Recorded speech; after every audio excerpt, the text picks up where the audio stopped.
I believe, I believe it goes up if the world is more frightened, if people have fearful of geopolitical risk, they're fearful of their own risk. It's no different than what gold represented over thousands of years. It is a asset class that protects you. Right. And unlike gold, where we manufacture new gold, we're almost at the ceiling of the amount of Bitcoin that we created. Yeah, because of a deficit, maybe something long-term people should have? Absolutely. As you know, I was a skeptic. Yes. I was a proud skeptic. And I studied it, learned about it, and I came away saying, okay, my opinion 5 years ago was wrong. Here's my opinion today. This is what I believe in today. I believe the opportunity today. I believe Bitcoin is legitimate. I'm not trying to say there's not misuses like everything else, but it is a legitimate financial instrument that allows you to have maybe uncorrelated, non-correlated type of returns. I believe it is an instrument that you invest in when you're more frightened, though. It is an instrument when you believe that countries are debasing their currency, debasing their currency by excess deficits, and some countries are. I believe we have countries where you're frightened of your everyday existence, and if you have an opportunity to invest in something that is outside your country's control, then you can have more financial control. And so I'm a major believer that there is a role for Bitcoin in portfolios. I believe you're going to see that as one of the asset classes that we all look at. I look at it as digital gold, as I said before, and I do believe there's a real need for everyone to look at it as one alternative to, I would say, the optimism that I have in the world. If you want to hedge hope, Bitcoin is not an instrument for hope unless you're hopeful you're going to make a lot of money on it. But I look at it as a vehicle in which you're expressing your financial acumen in something that you're more frightened of the world, you're more frightened of your existence. And I believe there's a great industrial use for it. And I think a lot of people are missing that. When you have a technology revolution or a monetary revolution, usually the elder generation is the last to sort of pick up or doesn't want to pick up or it's not been designed for them. That's one way, but thinking about the problem the other way is to say, we are designing products for the mass. And so therefore, the ledger of today, and especially those two new ones that we just launched, are designed exactly for this. Is, we made it much easier to use, to onboard, etc. And we made it easier so more people can actually onboard. Otherwise, you just, designing products that are just for the very savvy or the geeks. This is not a real business to consumer. Business to consumer means that any consumer can sort of use your product if they sort of pay attention to what they're doing. We're going to a different economy, and we're going to be learning more about that as we go. But clearly, we're learning that things can be done from remote locations. We're learning that technology can replace people even more than we thought. We're not going back to the same economy. We're recovering, but to a different economy, and it'll be one that is more leveraged to technology. And I worry that is going to make it even more difficult than it was for many workers. In Silicon Valley, and my friends who work in technology know that what we did to the manufacturing workers, we are now going to do to the retail workers, the call center workers, the fast food workers, the truck drivers, and then even bookkeepers, accountants, insurance agents, lawyers, and on through the economy. So what happened to the manufacturing workers is a very clear sign. And so we'll import Chinese-based CBDC technology. So it's going to be CBDC in a box provided to you by the People's Bank of China. But every stock, every bond, every currency, every commodity, every piece of art, every private business, every piece of real estate will eventually be a token on a blockchain, an entry on a ledger, permanent and immutable. We will have truth instead of trust, and we will save over $7 trillion a year. 6 to 8% of global GDP is wasted by the friction of the trust industry that's necessary when you have dual entry accounting. with triple entry accounting, which is what a blockchain is, we get rid of all of that friction. It's a beautiful future. Like what you see in China and their social credit scoring systems, right? If we get identity wrong, it could be a tool to enslave humanity. And if we get it right, it could be a tool to liberate humanity. And as an American, I'm obviously rooting for the one that's on the side of freedom. Bitcoin is an international asset. And also, I do believe the role of crypto is it's digitizing gold. I actually believe this technology is going to be very important. Look at it. We have been part of a huge revolution in investing through ETFs. We believe that ETFs will be changing the whole way we invest. Many people still use it as a means, people are investing it for indexing. No, the majority of people who are putting money in in ETFs are active investors that are buying exposure. The entire bond market is being transformed as we talk right now. I believe the next generation for markets, the next generation for securities will be tokenization of securities. And if we could have that distributed ledger that we know every beneficial owner, every beneficial seller, we all have our code of who's buying, who's selling, instantaneous settlement. And think about it, it changes the whole ecosystem. Chinese bank ICBC has been hit by a ransomware attack, and the U.S. Treasury market, as a result of that, has been disrupted. This, according to the Financial Times. We're getting it more right now with Bloomberg's Sonali Basak. Sonali, what do we know? Listen, we have the Financial Times now reporting that ICBC, one of China's largest banks here, was hit with a ransomware attack. And remember, they're a very significant intermediary in the Treasury market. The SIFMA has told its members that this has been part of the reason here that the system is kind of clogged up, if you will, during that auction that we saw a little bit before.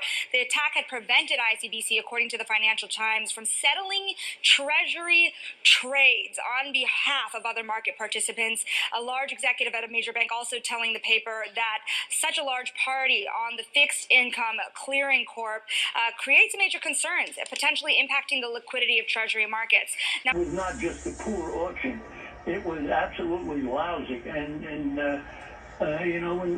when the dealers have to step in to save a treasury auction, that's a rare occurrence. And welcome to the Crypto Teacher. And guys, please like and subscribe if you do like what you're listening to. Please inform your friends and family and spread it all over social media. It is imperative that we get back to learning finances and understand how the world really works, because once we understand how the world really works, we understand that it is all planned out. Now, I want to thank those who purchased the books Cryptoteacher and the New World Order book. Remember, the New World Order book shows you how the world really works, and it is definitely time for you to wake up out of that sleep, especially in the times that we're in right now. And 2024 is going to be one of our most entertaining years. We have the presidential election. We have the drums are beating. We have the emerging markets going to be flipping the switch on the fourth industrial revolution. And they finally start to cut rates. And we know Japan is going to start raising rates. And those trillions of dollars that are sitting in money market accounts are going to start flowing over to the emerging markets. And we know the master magicians are about to set up that distraction so they can cut rates while we still have inflation. And in the fourth quarter, once the election is over, the movie begins.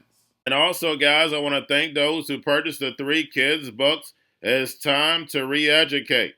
Also, much love to those who donate to the Cash App, Patreon. Much love. Keep it coming. Guys, if you're not a part of the Patreon, make sure you're donating to the channel through the actual Cash App. But guys, this next Bitcoin and crypto bull run is going to be a utility run. So you want to make sure you have the cryptos that have real utility. And much love to those who are shopping at both stores. Keep it coming. And of course, guys, we get into Bitcoin and cryptos first. Don't forget to like and subscribe to the channel. And right now we have Bitcoin and crypto flat as I'm doing this video. And guys, we know on the weekend we are the only game in town. And this week again is going to be a roller coaster ride. Why? Because we have futures contracts ending on Friday. Remember, guys, this is like clockwork.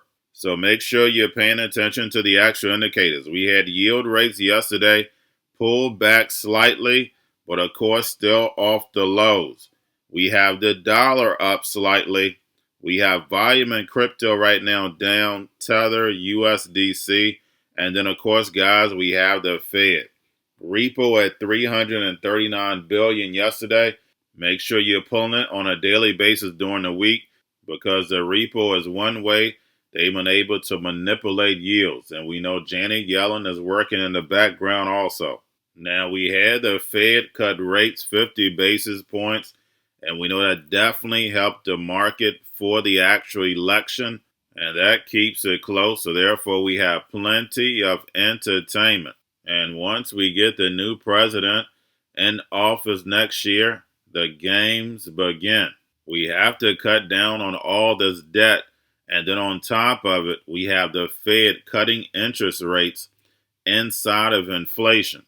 And we have the emerging markets are going to be raising rates. So you're going to have trillions of dollars moving over inside the emerging markets, which is going to further deteriorate the dollar. The dollar loses the world reserve currency title.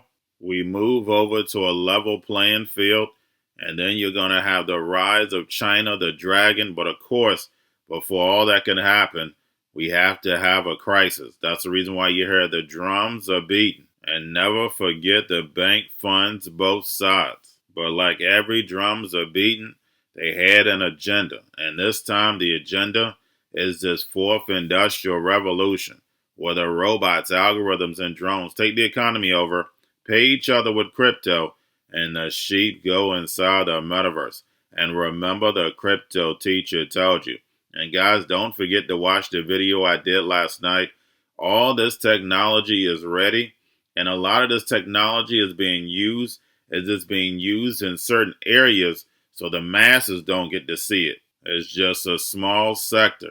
So that's how they keep things behind the curtain. But then when you get an actual event where you need this technology, it'll be able to pop out. We saw all the simulation done during the C word. Zoom had already been around for over 10 years, and it was ready to go.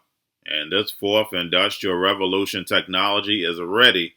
It just needs that crisis. And remember, the crypto teacher told you. Now we have Bitcoin, Ethereum, spot ETFs, Blackrock, Fidelity, and Grayscale. We had Bitcoin down at close and Ethereum up at close. You know, that's rare because these cryptos move together. But this time, one was up, one was down. And getting over into a little crypto news, we have Iggy Azalea to release online casino Motherland and boost for Mother token. And when it comes to crypto, it's not a lot of women in the space. So we know how the NWO pushes the agenda. Of course, crypto has been sold as a casino and then also for people who are doing illegal activity. And that will scare off women. Now it's time to bring them on board. And all they have to use is social media, TV, and these stars. And remember, the crypto teacher told you. And then lastly, guys, we have Blackrock Spot Bitcoin ETF receives options approval from the SEC. And now the casino is officially open. Even though you have a spot product, you have options where you're back just gambling on the price. And of course, it's going to bring a whole lot more volatility. And if you're a trader, we know everyone's going to love that. But never forget, the hedge fund guys make money whether it's going up or down, and you should too. And remember, the crypto teacher told you, because he knows when it comes to the NWO, it's all planned out. But that's all I have for you. Don't forget about the books. Crypto Teacher and the new World Order book, plus the 3 kids books. It's time to re-educate. Also, new to cryptos, Coinbase, Bitrue, Binance. Do not forget book links and crypto links are in the description. The stock channel, guys. Don't forget to go like, subscribe, spread everywhere. You have your Kobo, your chip stocks, your banking, your gaming. While everybody's sitting at home, get on stocks, the Seaver, the biotech stocks, And while everybody's at on wishing, they were still getting that free money. What are they doing? Drinking and smoking weed. Don't forget about those stocks, and you have a wonderful day. The most powerful person in the world is the storyteller. The storyteller sets the vision, values, and agenda of an entire generation to come. Steve Jobs. And guys, you know I truly believe in this. When you look at the New World Order, they're the storytellers. And that's the reason why I wrote my New World Order book. But guys, now it's time to change the current generation. And I wrote 3 kids books. You know, I love the Trinity because I understand the power that's in it. So I have 3 books. We have an opportunity to change the generation, to educate, not just me, but I want to show you that I take action on a daily basis. And I want you to take action on a daily basis. Whether it's your job, whether it's in your community, we have an opportunity right now to educate the masses. I posted this on my Twitter account. Please share, but this is a short clip of the 3 books. There's going to be a clothing line and action figures. Please get these books for your kids, nephews, cousins, friends, so therefore we can start the re-education now. Because as we see, the 4th Industrial Revolution foundation is definitely here. Robots, algorithms, drones, taking humanity out the picture. We have to re-educate. But let's get into the video. Part 1. King Joshua and Grandma Tam save the village. Part 2. King Joshua and Grandma Tam save New York from COVID 33. Part 3. King Joshua and Grandma Tam goes to China. It's mandatory to get part 1, part 2, and part 3 of this series. It's time to re-educate Generation Z.